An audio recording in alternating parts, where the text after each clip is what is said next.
Hello, Susan. Thank you so much for coming today. Ken told me all about you previously, but once I met you in person, I was shocked that you were such a delightful woman. I had no idea. To think that such a wonderful woman is going to marry my son, it's like a dream come true. I'm very happy for you two. You two make such a splendid couple. I'm absolutely sure my late husband is smiling down on the two of you from heaven. I wish you and Ken the happiest life going forward. And please don't hesitate to stop in for a visit again anytime you like. Thank you very much, but can I say just one thing? I would prefer that this be the last time we meet. Excuse me? I have no intention of visiting your home during Christmas or Thanksgiving. I'll have Ken go over there when it's absolutely necessary. Let's not associate with each other. If that's okay with you, I would much rather prefer that. I'm sorry, but are you serious? Can I ask why? I'm sorry, did I do something that may have offended you in any way? No, nothing like that. I married Ken, is all. It's not if I married the whole family. I just don't want all the baggage. We have no blood relations, which makes us total strangers. All I ask is that we keep it separate. I don't need the hassle of all this family relationships and so forth. It gets a bit stressful, don't you think? So let's keep all future interactions to a minimum. I'm going to shut off my line unless it's absolutely necessary. So, if you need something, please go through Ken, would you, please?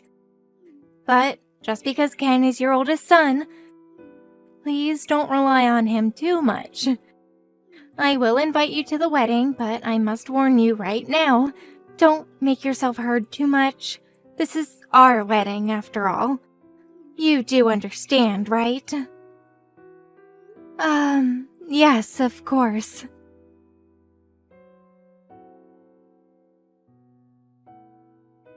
That's what she told me. I was pretty shocked, as you can imagine. Did I do something to offend her, maybe? Was Susan angry at me for something? Oh yeah, right, about that. I forgot all about that. No, she's not angry or anything. She's just being a little overly cautious, that's all. Overly cautious. Really? You mean she's self-conscious or something? No, nothing like that. It's just that her dad's grandma and her mom didn't really get along very well. Apparently she witnessed the feud between those two all while growing up, as far as I know.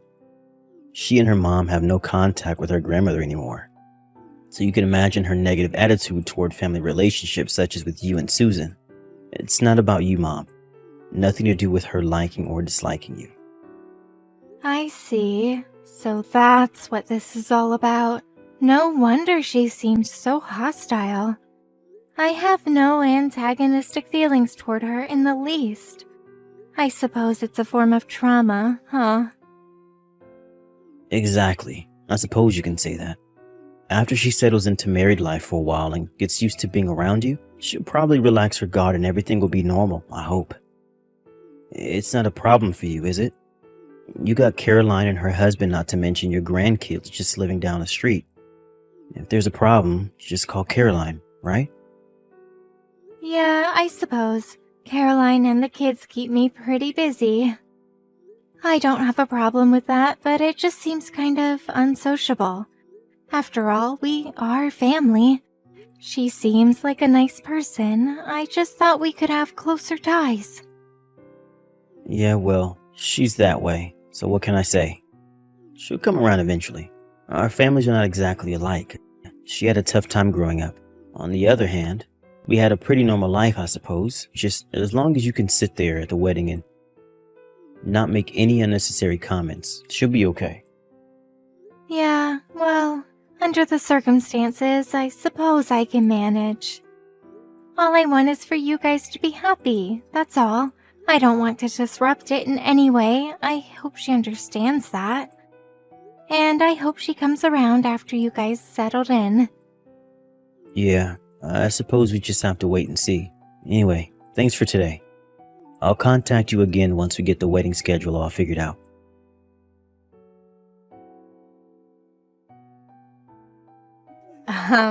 Mother? What the hell was that all about? Are you out of your mind or something?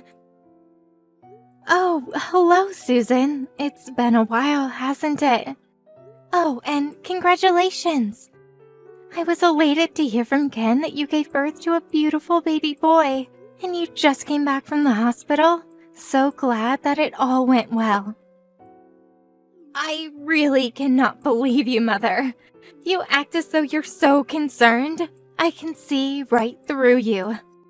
How could you send such a thing? Excuse me? Acting concerned? I'm not acting. I am concerned. And what are you talking about, this thing? I'm talking about the baby clothes and the envelope of money. That thing. What the hell were you thinking sending me such a thing? Susan, I really don't know what you mean. I just thought it was an appropriate gift. Just something to congratulate you on giving birth, that's all.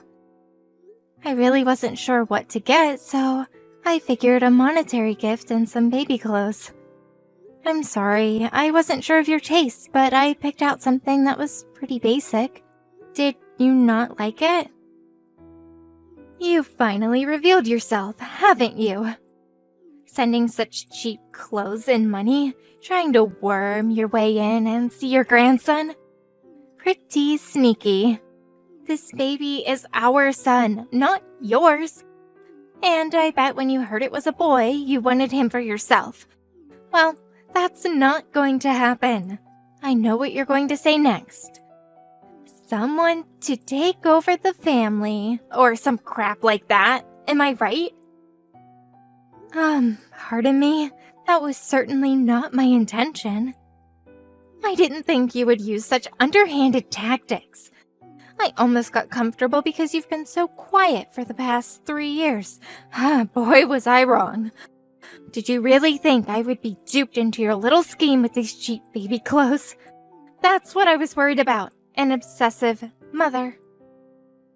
I assure you, that was never my intention. It was just a simple gift for your baby. I didn't want it to be too extravagant. Thought you would take it wrong. As a matter of fact, I just found out it was a boy. I don't want to hear any of your rationalizations. He's not your grandson. Can't you get that through your head? He's not going to be taking over that family or anything like that. Just so you know, just because you brought Ken up as a single mother does not mean our child will take over your family. Not much of a family to take over anyways. Susan, I have never thought that at all. I couldn't even imagine thinking such a thing. You got me all wrong, Susan. I can't understand why you would think that of me. Playing the victim now, huh? I can read you like a book. You send a gift and money. That only means you want something from me. You wouldn't do this for free. I know the little game you're playing. Curry favor with us, and when you grow old and can't walk anymore, you want us to look after you. That's it, isn't it? I'm not going to fall for your little trick. Don't you dare think you can put one over on me. As for those baby clothes, I dumped them in the garbage. My parents are going to buy me whatever I want. Better quality clothes. Pardon me, are you serious? How could you? I would prefer that you not meddle in our lives. No matter how you try to pander us, we will never have any family interaction with you. Keep that in mind. And I will tell you this right now, I have no intention of looking after you when you get old. You're not seeing our children either. As a matter of fact, It would be preferable if you did not interact with Ken anymore either. Please, Susan, listen to me. You've got me all wrong. Can't you just give me a little time to explain myself? No, I don't want to hear it. There is nothing more for us to talk about. Just forget about us. Make like we never existed. Goodbye.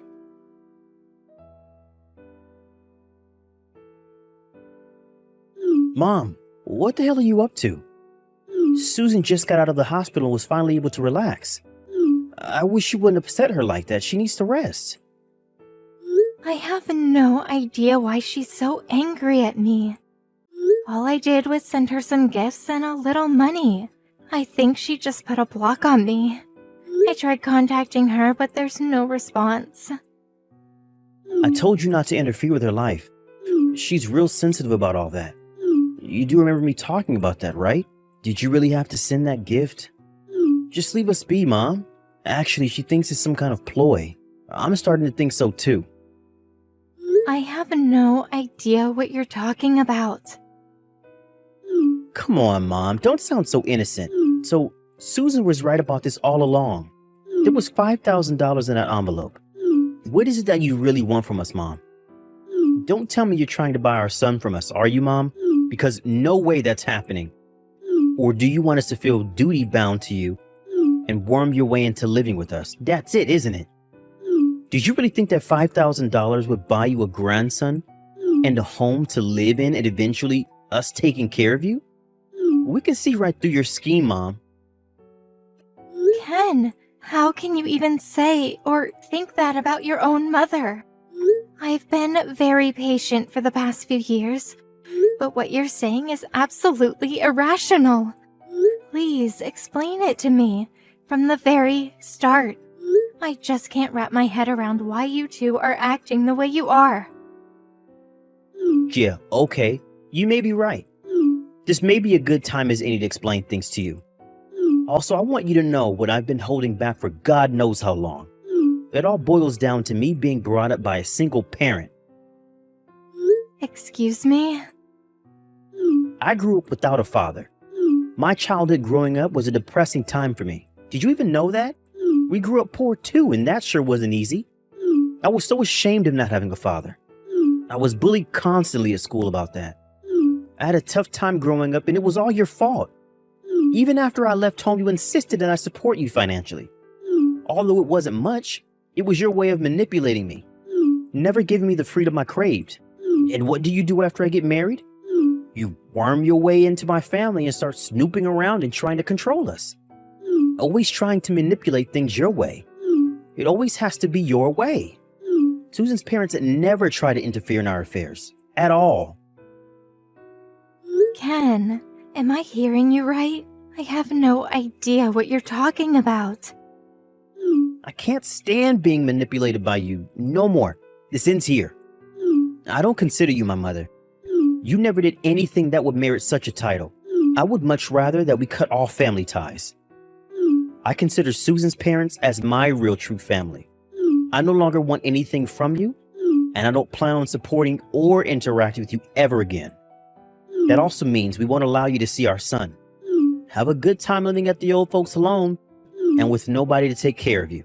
I hope you'll think long and hard about how you treated me all these years. Don't ever, and I mean ever, interfere in our lives again. I understand. I had no idea you felt that way about me. Because I brought you up as a single parent, you no longer consider me your mother and you want to cut all ties with me? You feel I sent you a gift and money for the sole purpose of tricking you into supporting me in my final years?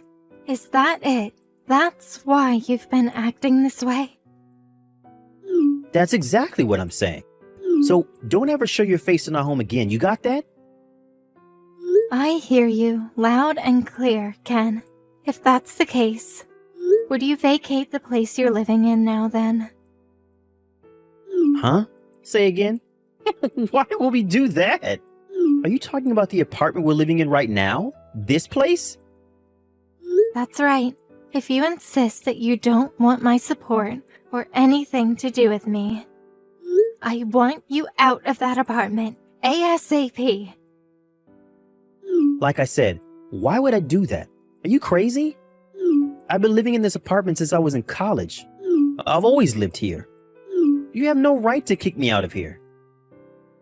That's where you're wrong, Ken. That apartment you guys are living in, I own that apartment. Excuse me? You own this apartment? That's right. I bought it about 10 years ago. The whole place belongs to me. You can check if you like. No way. That's not true. You're making that crap up. It's true. I can show you the deed. Because I own the place, you guys are able to live there for half the usual rent. When you started living alone after entering college, it was me who found you that apartment. You do remember that, don't you? Yeah, I remember, but you never told me you were the owner. That can't be right. How could that be? Where do you even get that kind of money? Where? I worked for it, that's where. Although the company isn't that big, I am the president of a small apparel company. I do have a bit of income. What? The owner? The president of a clothing company? That's a barefaced lie. How could you, my mother, own an apartment, much less be the president of a clothing firm? Come on, Mom. Don't give me that crock. Anyways, we've been poor all our lives. You were always working, always tight-fisted, money conscious about everything. You always had the neighbor babysit me and Caroline growing up, for God's sakes. What neighbor? Oh, you mean Mrs. Lopez? The one who used to come over when you were kids? She wasn't a neighbor. She was a housekeeper I had hired. Huh? A housekeeper? Yes, that was when you were just kids. It was about a year after your father passed away. The apparel company that I had established was in full swing. I hired Mrs. Lopez to take care of the house chores and babysit you guys. The neighbor you're talking about? You must mean Mrs. Lopez. Are you for real, Mom? You hired a housekeeper? We weren't that well off that we could hire a housekeeper. Why did you even think we were poor? I never considered us poor. I never put you through hardship while growing up. Did you ever not have enough to eat or have the proper clothes when needed? I provided all that to you. And you don't remember all the trips we went on. How about those weekend trips to the amusement park or the zoo? Don't tell me you forgot all that. I made sure you went to the best schools, the schools you wanted to go to, that private school you went to. All your uniforms or whatnot were brand new, no hand-me-downs. You were able to pursue any sport or hobby you wanted. And what about college? Who do you think paid your tuition? You didn't have a scholarship to fall back on. And I've never received any kind of support from you, despite what you say. As a matter of fact, it was me that supported you. When did I ever take from you? Huh? Well, I was just... Ever since Susan learned that I grew up in a single-parent home, well, she said that it must have been hard living in poverty and not having a father. Always being manipulated by my mother, she felt sorry for me. She'd always repeated this and sympathizing with me. That's when I started to realize that I was brought up poor. At least that's what I thought. I'm not sure what to think anymore. It seems Susan got it in her head that a single parent means being poor. You never experienced a normal family like Susan had, so you believed everything she said. I was wondering why you suddenly had this fierce animosity toward me. Now I get the whole picture. Mom, I'm really sorry. It was just that, now that you mention it, you did pay my college tuition. And you sent me an adequate allowance on a regular basis. I never had any money problems. As a matter of fact, I was living better than most of my friends. But like an idiot, I forgot about all that. I was such a jerk to believe that crap. Please forgive me, Mom. There is no need to apologize. As a matter of fact, I feel relieved now that I know the real reason why you and Susan were acting this way toward me. Mom, thanks for understanding. Let's get back to what we were talking about the apartment. From next month, I'm going to ask that you pay the normal rent just like everyone else there. Huh? Wait, what? Well, why? Why? You don't need my help anymore, right? If you want to continue living there, well, just pay the usual rent. That's all I'm asking. If you can't do that, you're just going to have to move out. Wait a second, Mom. I just finished explaining everything to you. So why? It was all just one big mistake. So let's just get back to how it's always been. I apologized, didn't I? You said you were relieved for Pete's sake. I was just relieved to hear the reason you were mean. That has nothing to do with the apartment.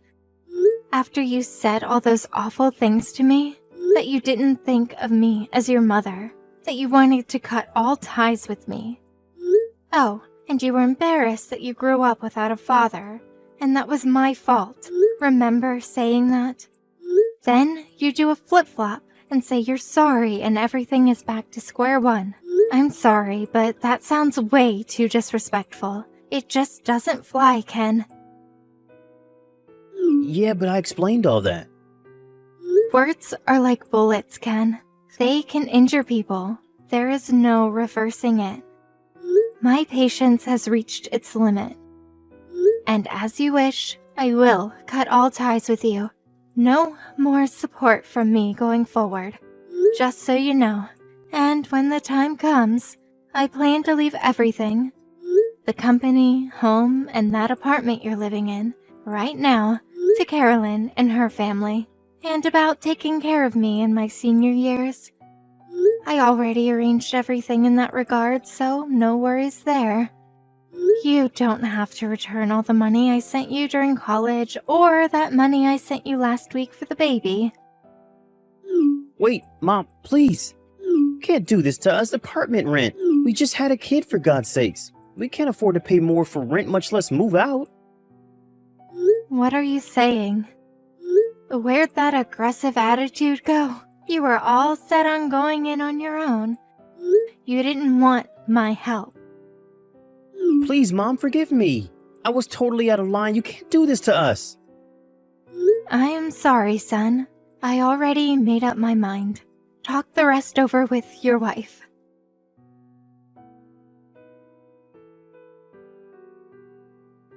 Hello, Mother. This is Susan, your daughter-in-law. I'm so sorry for all the trouble we've caused. Ken explained everything to me. I had this negative perception of you. A total skewered viewpoint, to say the least. I was so rude to you. How can I ever make amends for how I treated you? The past years must have been hell for you. Please forgive me. Hello, Susan. Thanks for contacting me. I know you're very busy with your son and all, but there is no need for you to apologize. Think nothing of it. You must be drained after your stay in the hospital. You should get plenty of rest. So calm down. I will not be interfering in your affairs any longer. Rest assured. Please, don't say that. I know this is asking a lot, but please give us one more chance. I'll go over there and apologize in person. Let me explain everything to you. That it was all just a simple misunderstanding. I'll bring your grandson with me too. You do want to meet your grandson, right? Please, I'd rather you didn't. I'd prefer it that we not interact. I haven't seen you for 3 years. Not since the wedding. I don't even recall what you look like. I'm not in the mood to meet people I don't know very well. It's just stressful for older folks. And about bringing your baby, I really must decline. Pardon me? You don't want to see your grandson? If you cut ties with us, that means you won't be able to see your grandson forever. Well, I've got 4 grandkids right next door at my daughter Caroline's place, so I think I'll be fine. Besides, that's your child, right? You said he was not my grandson. You did say that, right? Yes, I did say that, but that was because... Also, using your child as a pawn to lure a poor grandmother in? Kind of despicable, wouldn't you say? That really was not my intention. I'm really guilt-ridden over all this, ashamed that I even acted that way. And about the clothes and money you sent as a gift, I know it's kinda late, but I really appreciate your thoughtfulness. I'm sorry about the baby clothes. Oh, the baby clothes I sent. Yes, those. You threw those cheap things out, right? I must thank you. Those baby clothes were made at my company. I already reprimanded the staff for their shoddy workmanship. Wait, that was made at your company? Yes, it must have been embarrassing for you to receive such substandard baby clothes. My daughter loved them, so I figured you would too. I'm to blame. Please accept my apologies. No, please don't say that. They weren't cheap at all. They were wonderful, the perfect gift. Please, I don't know what to say. All I can do is apologize. Ever since I was a child, I watched my mother get bullied by my grandmother. I was not treated all that well by her either, always being reprimanded for one thing or another. Once I got married, I thought I would be treated the same way. Maybe even have my child taken from me. I was just so scared. I just wanted to protect my family. I was adamant about not getting pulled into that kind of situation again. I understand what you went through and that your grandmother was an awful person. We all encounter such people in our lives. But I'm not the same person as your grandmother. Not a mother-in-law or some such label you prefer to apply, but a human being. It's very emotionally distressing to be treated in such a way without knowing the reason why. It leaves a person traumatized. Please forgive me. I did say those things without even knowing you at all. It's an unforgivable thing I did to you. My perspective was totally skewered. I beg your forgiveness. There is no need to apologize any further. I also would prefer that you not visit and apologize in person. I'm also worried about your health after what you went through. I need to get things sorted out. Let's just keep things as it is for the time being, and maybe we'll talk after a while. Yes, I understand. Okay, then take care of yourself, Susan.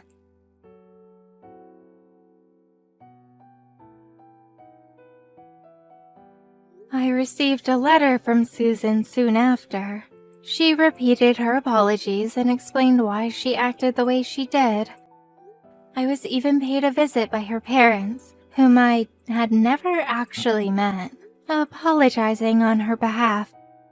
After a while, I relented to her constant apologies and felt she was sincere, and we came to a mutual understanding.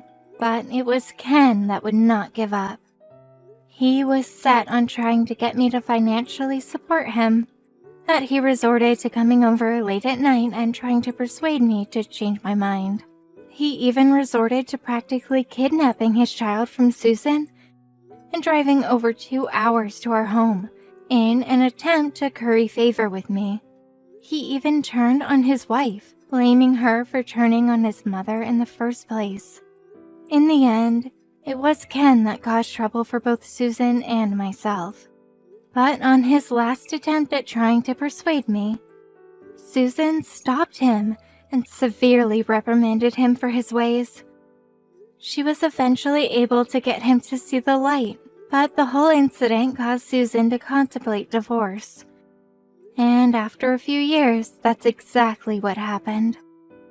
Ken is currently living alone somewhere, with no rights to see his child, only burdened with child support payments. Susan was wrong in having such a negative perspective of me, but she paid the price for that and made amends for her mistake. It was Ken that was the problem. His emotions took over and he was not able to stop until he got his way, which eventually led to his demise. As for my relationship with Susan, we maintained a cordial relationship through the years, and even exchanged Christmas cards and birthday greetings every year. Recently, we got together for my grandson's birthday party.